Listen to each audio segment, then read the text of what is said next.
¿Cómo están? ¿Cómo les va? ¿Cuánto hace sin vernos? Bueno, este video tiene como objeto explicarles a mis alumnos y alumnas de procesal laboral, exactamente el consultorio laboral, ¿cómo haría yo para afrontar una contestación de una demanda? Bueno,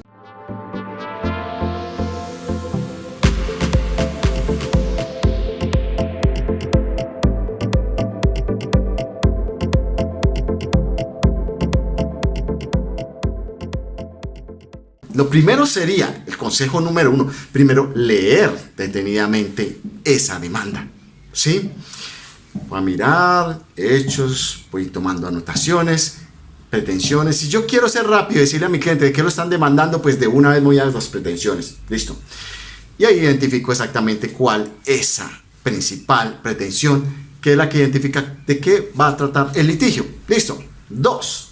Después de haber leído yo solito, sin tener a mi cliente viciándome en mi propia apreciación, me quedo analizando y digo, bueno, listo, ya la tengo clara, ya sé hacia dónde apunta todo esto. Vamos a ver qué tenemos. Me siento con mi cliente. Bueno, hecho por hecho. Primer hecho, aquí se dice que fulanito de tal trabajó para usted desde tal fecha hasta tal fecha. ¿Es eso cierto? 2. Aquí dice que devengaba tal salario. ¿Es eso cierto o no es cierto? 3. Dice que usted no le pagó prestaciones, salarios a la fecha de terminación del contrato. ¿Es eso cierto? Eso es lo que tenemos que analizar. Y necesitamos la versión clara, precisa y por favor sin mentiras de nuestro cliente. Porque si nos dice mentiras, de nada nos va a servir en un juicio. En un juicio, cuando estamos en audiencia, nos vamos a dar cuenta, o el juez se va a dar cuenta, o dentro del desarrollo de la audiencia, nos damos cuenta de que nos estarán engañando. Y ahí sale a la luz y quedamos nosotros los abogados como unos zapatos. Es verdad. Entonces, por eso necesitamos una verdad clara. Y 2, necesitamos pruebas. Que cada vez que vamos a responder esa demanda, tengamos pruebas de verdad. Porque si no las tenemos, tenemos que jugárnoslas. ¿Sí? Tenemos que jugarnos una estrategia. Siempre tenemos que jugar una estrategia cuando vamos a contestar una demanda laboral. ¿Y qué tenemos en cuenta para ello? Materia probatoria versus hechos, versus excepciones. ¿Sí? Siempre. Si no tenemos unas buenas pruebas, entonces tenemos que pensar siempre en la conciliación. ¿Sí? Siempre lo voy a recomendar. Y además en este coronavirus, ustedes saben que les digo, hay que pensar siempre en conciliar. ¿De qué nos sirve irnos 5 años en un litigio donde de pronto ni la empresa va a existir? Donde ni siquiera nosotros estamos consiguiendo dinero. Y sobre todo aquellas personas que están a cuota litis, que eso en realidad hoy, como si los digo hoy y siempre se los vengo repitiendo y en otros videos lo van a ver, no es negocio. No es negocio para nadie. Eso es lo peor que puede existir. Es como usted decir, voy a cambiar mi mercado, le voy a pagar en el Éxito o en cualquier cadena de supermercado, le voy a pagar el mercado con estas boleticas de lotería, estos billetes de lotería. Porque eso es. ¿Yo qué me gano firmar un contrato muy bonito con todas las cláusulas a cuota litis si no sé qué va a pasar en el futuro? Si no sé si esa empresa se va a quebrar, si no sé si ese demandado va a desaparecer. No nos sirve de nada.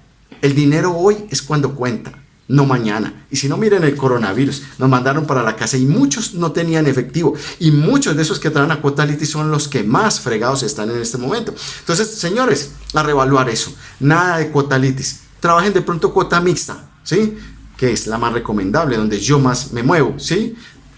Un valor por el trámite, por asumir esa representación judicial, por contestar esa demanda o por presentar esa demanda. Y si se gana, entonces en esa medida sacamos un porcentaje. Y si se concilia, sacamos un porcentaje, puede ser menor, pero logramos ese porcentaje. Pero ahí estamos trabajando de una manera digna, señores abogados, para que no lo sigan haciendo. Ya saben lo que pasó con este coronavirus y no les puede volver a pasar, ¿sí? Trabajar gratis, el derecho no es sino para consultorios jurídicos. Allá están haciendo la misión, las personalidades están haciendo esa misión, pero nosotros los particulares no vamos a volver a regalar nada. Cobren barato, den plazos de financiación, pero no lo hagan, ¿sí? Bueno, entonces, reunidos con nuestro cliente, encontrar las pruebas, vamos a contestar la demanda, ¿sí? Y al contestar la demanda, recuerden, no se trata de contestar por contestar, no es por seguir las reglas que dicen conteste sí o conteste no, o no me consta. Que si contesta sí, pues ya no tiene que probar nada. Que si contesta no, tiene que decir el por qué no le consta. Y si dice que no le consta, ¿por qué no le consta? Entonces, Esas son reglas pendejas. Aquí lo que nos importa fuera de esas reglas es la realidad que nos vamos a encontrar en esa audiencia. Entonces, tenga muy en claro eso, ¿sí? ¿Qué clientes testigos tenemos, por ejemplo? Los testigos son muy importantes. Hay que ver si esos testigos sí tienen un conocimiento directo o no, porque si no, ¿para qué los vas a llamar? ¿Para qué vas a citarlos? Aunque muchos de los abogados, y puede ser que yo entre en algún momento en ellos, vamos a sumar una lista de testigos donde decimos, bueno, de estos escojo algunos y los mejores o los que más tengan conocimiento, pues los voy a llamar, ¿cierto? Pero resulta que algunos de esos se van a colar en las audiencias y resulta que no saben nada y terminamos enredando el caso, porque algunos ni siquiera es que no saben, sino que aportan conocimientos falsos, que creen saber, pero en realidad no lo saben. Entonces, testigos directos es lo que necesitamos. Esos otros de testigos de oídas ya saben que eso no sirve de nada, ¿sí? Bueno, lo otro, ojo con los tiempos. Ojo con los 10 días de traslado, porque le pasa a todo el mundo, lo deja el último día. El último día los abogados promedio llegan y presentan apenas la contestación y no sabemos qué va a pasar. ¿Qué tal que hagamos mal las cuentas? ¿Qué tal que leemos la contestación a nuestro dependiente y diga, yo no alcancé a presentar eso hoy y ya mañana es el día 11? ¿Ya para qué? ¿Sí? Entonces, mucho ojo con eso. Necesitamos honestidad del cliente. Sin honestidad no podemos presentar una buena contestación. Y el último consejo, recuerden, cargas probatorias. No es la misma carga probatoria la que tiene el empleador que la que tiene ese trabajador demandante, ¿sí? Que si me despidieron sin justa causa, entonces yo en la demanda basta con decir, fui despedido sin justa causa. Y entonces ahí, ¿qué pasa? Recuerden, la carga de la prueba se traslada a esa empresa, a ese demandado. Y entonces, ¿qué tengo que hacer yo como demandado? Salir a demostrar, a desvirtuar que lo despedí con justa causa y que agoté, que un debido proceso, si había, que un reglamento interno de trabajo, que si había una convención colectiva, yo estuve ajustado a ella en esa medida. Pero no más cháchara y vamos entonces a la parte técnica ahí en el video siguiente. Muy bien, bueno, aquí ya en el tablero, como digo yo, traslado y contestación de la demanda, vamos a tener en cuenta esto. Cuando vamos a contestar la demanda tenemos que tener en cuenta cuál es el traslado de la demanda. Esto lo estoy tomando de un libro que tengo terminado en el 2019, que he sacado varias ediciones, el proceso laboral, edición 2019 es esta terminada. También, si no lo han adquirido, pues es bueno que lo consigan, pues los que están interesados sobre todo en laboral. Y dice, traslado de la demanda. En efectos prácticos, el traslado de la demanda es el término que comienza a correrle al demandado una vez notificado al auto emisorio de la demanda para contestar y proponer excepciones de mérito o también excepciones previas o mixtas como ejercicio de su derecho legítimo de defensa. En los procesos laborales del traslado es de 10 días, como así lo establece el 74 del Código Procesal del Trabajo y la Seguridad Social. Entonces, si voy a contestar la demanda, ojo, hay que tener en cuenta que el traslado es de 10 días para contestarla.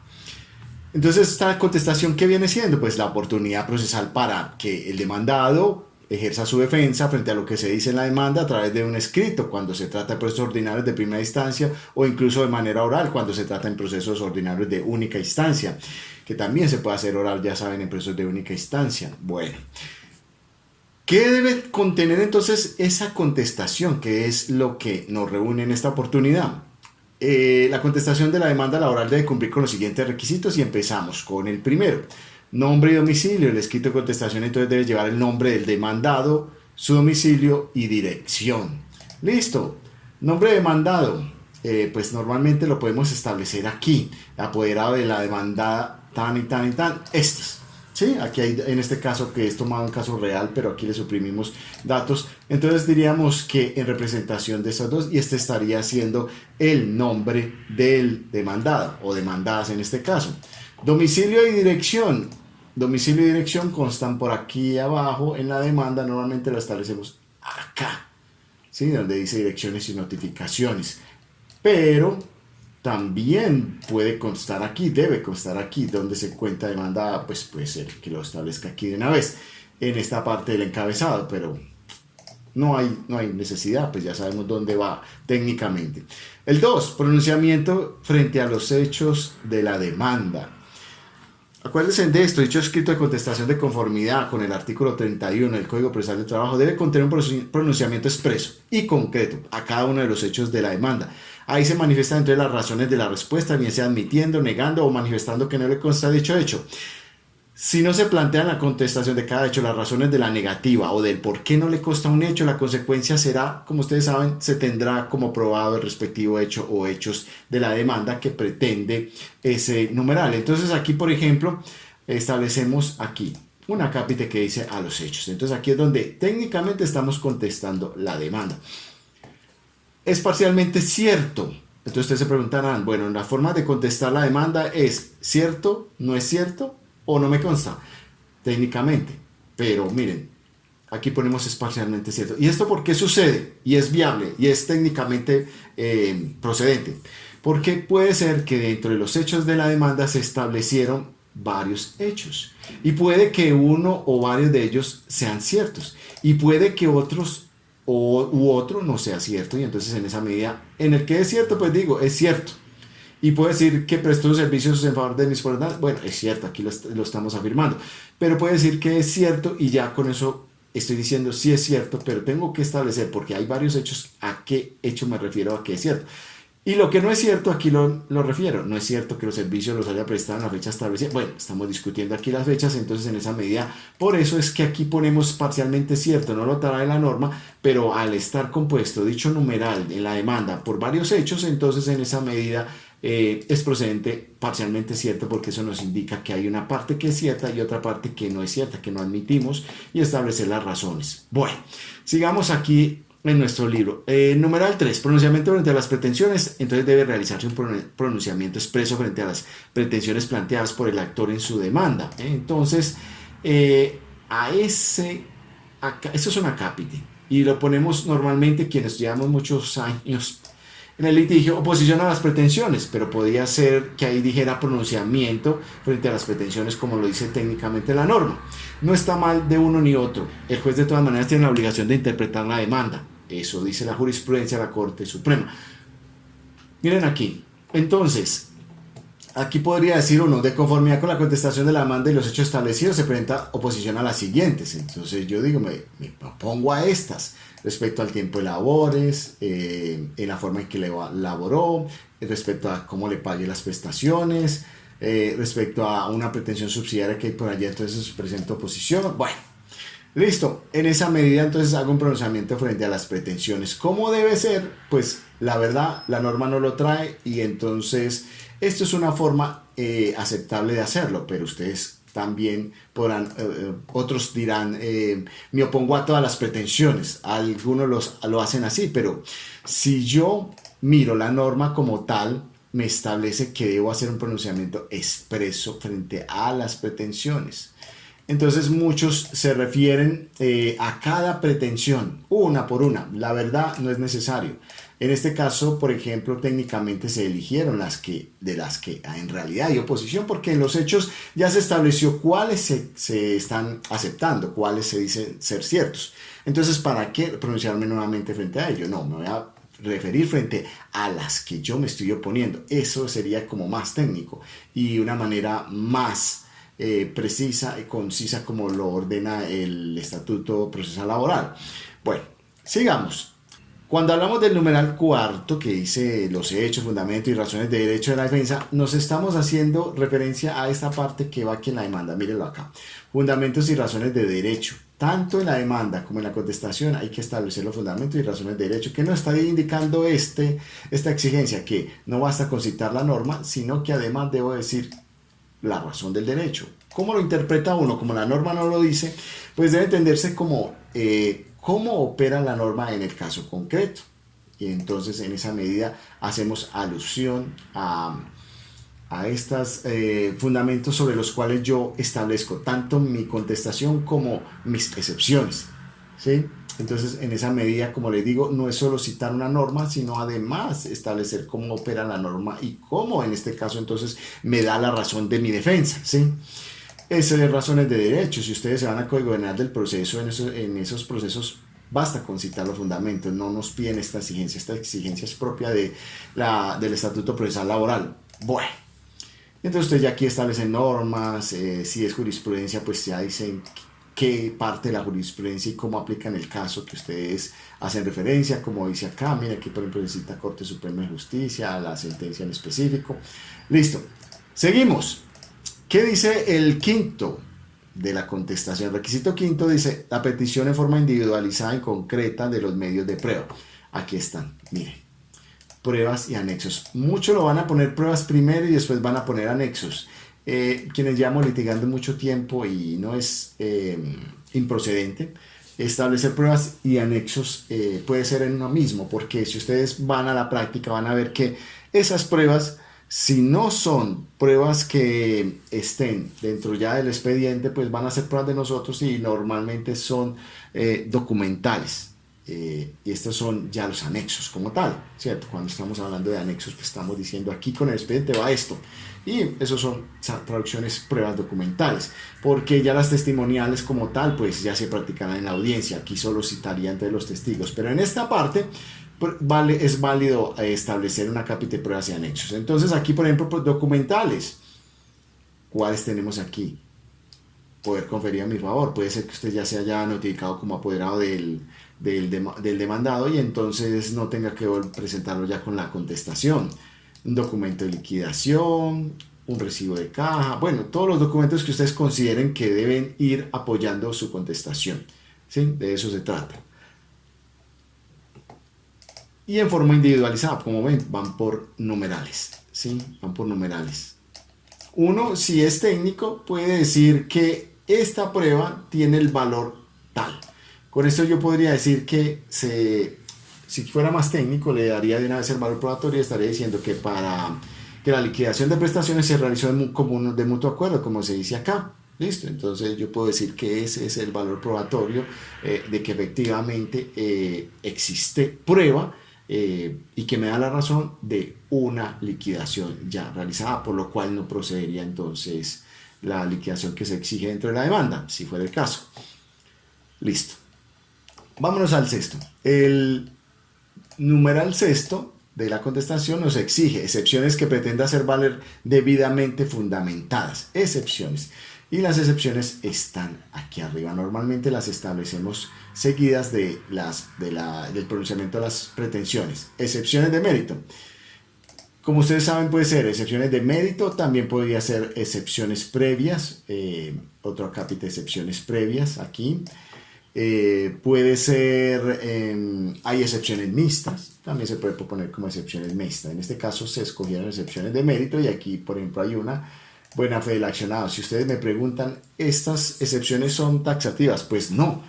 De esa manera se establecen las excepciones de mérito. Yo simplemente lo que busco con las excepciones de mérito es atacar de fondo las pretensiones de la demanda. Entonces, no es necesario que este nombre sea el mismo que usted le dé o el otro nombre aquí, compensación. No, lo importante es que se dé a entender en qué consiste la excepción. Porque como les digo, las excepciones de mérito no son taxativas como las previas. Y entonces, en esa medida, entonces yo puedo establecer la que considere. Solo es que en el desarrollo sí debo establecer en qué consistiría esa excepción de mérito, cómo ataca las pretensiones de fondo al proceso.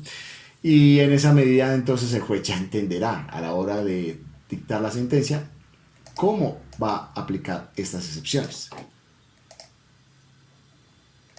Debidamente fundamentadas, esto es lo que establece la norma, ¿sí? Hay que establecerlas fundamentadas, no basta que yo diga, por ejemplo, aquí buena fe del accionado, no, hay que decir cómo, pero esa buena fe de ese accionado, por ejemplo.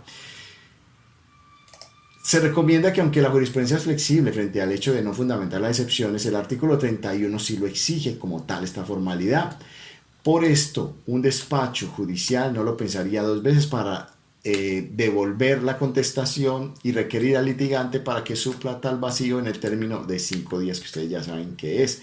Si usted no lo hace dentro de esos 5 días, no corrige esos requisitos que le ordena el despacho en esa inadmisión de la contestación, porque recuerden que este no es Código General del Proceso, es Código Procesal del Trabajo y es norma especial. Entonces, aquí existe lo que se llama inadmisión de la contestación, mientras que en el Código General del Proceso técnicamente no existe una inadmisión del proceso, una inadmisión de la contestación, perdón. Entonces, en esa medida, para que lo tengan en cuenta, y si usted, entonces, después de una inadmisión de la contestación, no subsana entre esos 5 días, entonces se tiene por no contestada la demanda. Ese es, ¿sí?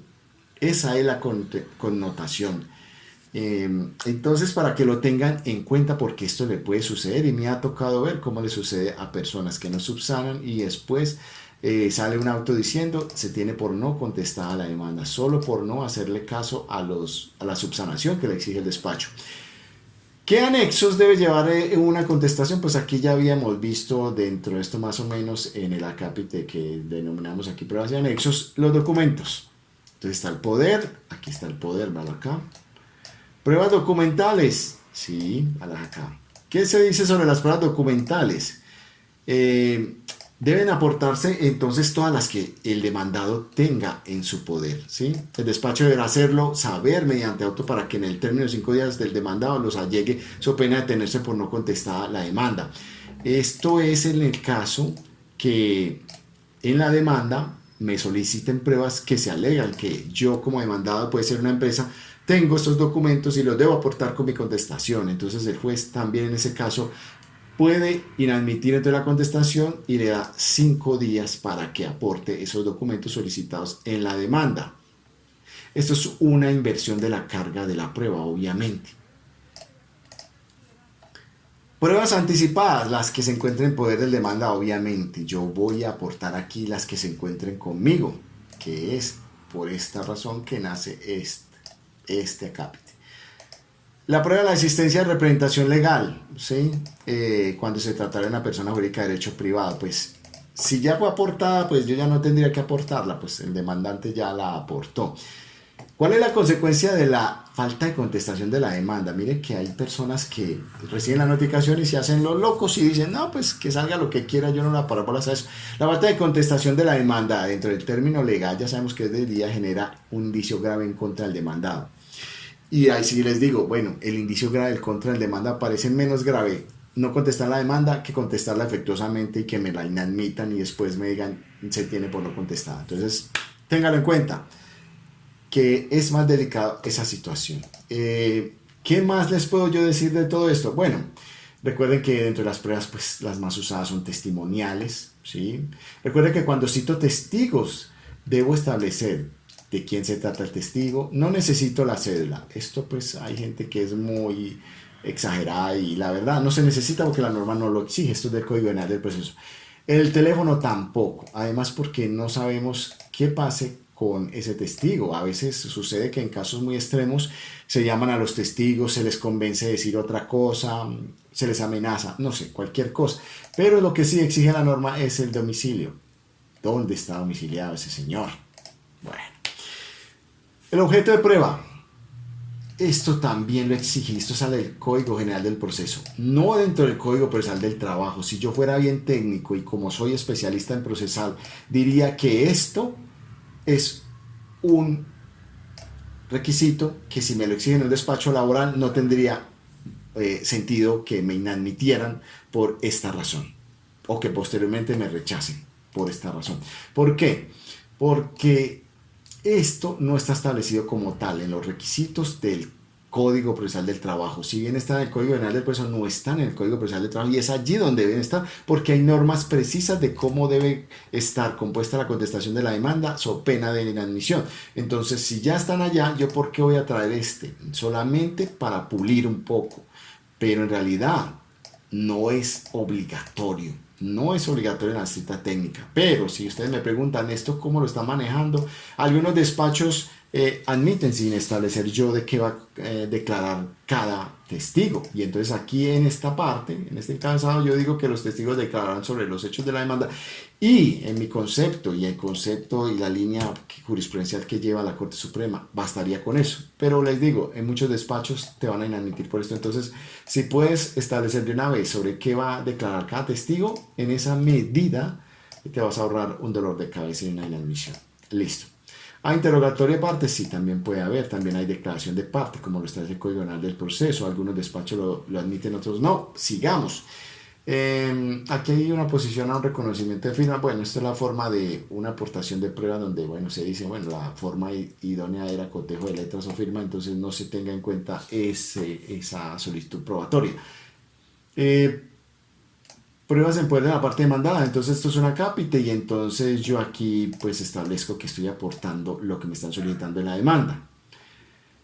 Hay algo que ustedes van a ver aquí, dicen, pero ¿qué es esto? Ánimo conciliatorio. ¿Cómo así que ánimo conciliatorio? Pero si usted va a ver en el artículo entonces propio de la contestación de la demanda, va a decir, pero es que aquí no aparece esta obligación. No, pero les voy a decir, en tiempos de pandemia esto toma más importancia. ¿Por qué? Porque resulta que yo presento una demanda y hoy día hay muchas empresas sin recursos, ya eso lo sabemos. Algunos consiguieron mucho dinero, algunas empresas, sobre todo alimentos, pero muchas no. Y entonces en esa medida este ánimo conciliatorio es muy importante para que se resuelvan rápidamente, para que las personas puedan conseguir algún dinero más rápido, para que los abogados también sostengan sus obligaciones. Es que todo el mundo también tiene sus necesidades. Entonces en esa medida esto lo he impuesto yo desde hace mucho tiempo. Si yo voy a asumir el caso de un cliente mío, es muy importante que él sepa que si yo no tengo como demandado buenas pruebas, entonces piense siempre en conciliar. Piense siempre en conciliar porque ¿de qué sirve un proceso a la vuelta de 5 años donde va a salir bien costoso? Si yo puedo solucionar esto de una vez y lo puedo solucionar por un 30, un 40, 50%, entonces, ojo, hay que pensar en esto. Entonces, ¿cuál es el objetivo cuando yo establezco esto y les digo, póngalo de moda, cópienme esto porque esto lo vamos a necesitar? Yo le estoy mandando un mensaje al juez, le estoy mandando un mensaje al demandante, le estoy diciendo, yo tengo ánimo de conciliar para que cuando sea el momento de la conciliación en la audiencia, bien sea la primera audiencia, bien sea virtual, bien sea como sea, lo vayamos a manejar de aquí en adelante que todavía no está. Claro, parece ser que lo vamos a hacer a través de audiencias virtuales. Vamos a ver si sí, si antes no han abierto despachos. Entonces, en esa medida, vamos a manejar esto. Y le decimos al juez, mire, queremos conciliar. Le decimos a la parte, queremos conciliar. Para que cuando lleguen, ya lleguen con fórmulas de arreglo. Y nosotros también, los que estamos haciendo en este caso, parte representante de los demandados o demandadas. Entonces, en esa medida, yo le digo, pongo en conocimiento que mis poderantes manifiestan su ánimo conciliatorio para resolver las diferencias que proponen en esta demanda, razón por la cual solicito comedidamente el despacho la mejor disposición para propiciar el espacio necesario y ayudar a proponer fórmulas de arreglo en la audiencia respectiva. Miren eso es bonito, eso es un buen gesto, esto es un gesto de lealtad procesal, es un gesto que le ayuda a los despachos a descongestionar y es la forma viable en que vamos a poder seguir afrontando demandas en adelante, sobre todo pensando que venimos de una recesión bien grande donde hay tantas pérdidas por parte de las empresas. Entonces, vamos a pensar siempre en eso.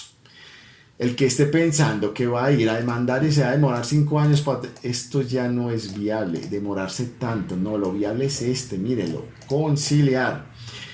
Conciliación como solución, negociación como solución. Eso es lo que yo propongo y creo que muchos de los que están viendo este video estarán de acuerdo. Y el que no es porque en realidad su negocio no es el derecho, no está buscando la justicia, está buscando dilación.